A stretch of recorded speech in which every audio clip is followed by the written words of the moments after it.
సిద్ధు అయితే ప్రేరణ మీద ప్రేమ లేదు అంటూనే ఇంకా తన మీద ప్రేమనైతే చూపిస్తూ ఉంటాడు. ఇంకా కుమార్తె కూడా కలిసి తను కేక్ అయితే ఆర్డర్ పెడతాడు. అది కూడా ఎక్కడికి, కేఫ్ దగ్గరికి. అది ఆ ఆర్డర్ కాస్త ఇంటికైతే నైట్ 10 గంటలకైతే వస్తుంది.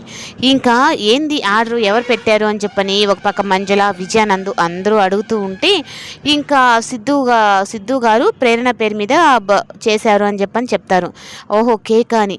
ఇంక ఇదంతా ప్రేరణ అయితే వినేసి, అయ్యో సిద్ధు నా మీద ప్రేమ లేదు అంటూనే నా పుట్టినరోజు గురించి తెలుసుకొని నాకు కేక్ ఆర్డర్ పెట్టావని.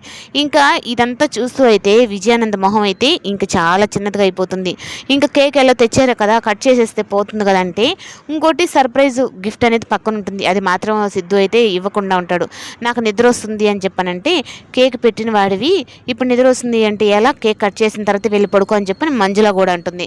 ఇంకా అత్తయ్య గారు కూడా పర్మిషన్ ఇచ్చారు అని ఇంకా ప్రేరణ అయితే కేక్ కట్ చేసి సిద్ధుకు పెడుతుంది. ఇంకా సిద్ధు కూడా ప్రేరణకు తినిపించి ఉంటాడు. ఇంకా కుమార్కి అయితే ఫోన్ చేసి, ఏంట్రా కేక్ ఏడు పంపించావు అంటే, ఈ పెన్ డ్రైవ్ మాత్రం నేను దాచిపెట్టాను, అది కూడా నా పాకెట్లోనే అంటే, ఆ పాకెట్లో ఉన్న పెన్ డ్రైవ్ దొరికేంత వరకు నేను నిద్రపోను అన్నట్టుగా కంకణం కట్టుకొని మరి ప్రేరణ ఉంటుంది. ఇంకా సిద్ధు ప్రేరణ మధ్య అసలు ఏం జరుగుతుందో విజయానందకు అర్థం కాక, వాడేమో ప్రేమ లేదంటాడు, ఈ పిల్లేమో ప్రేమ ఉందంటుంది.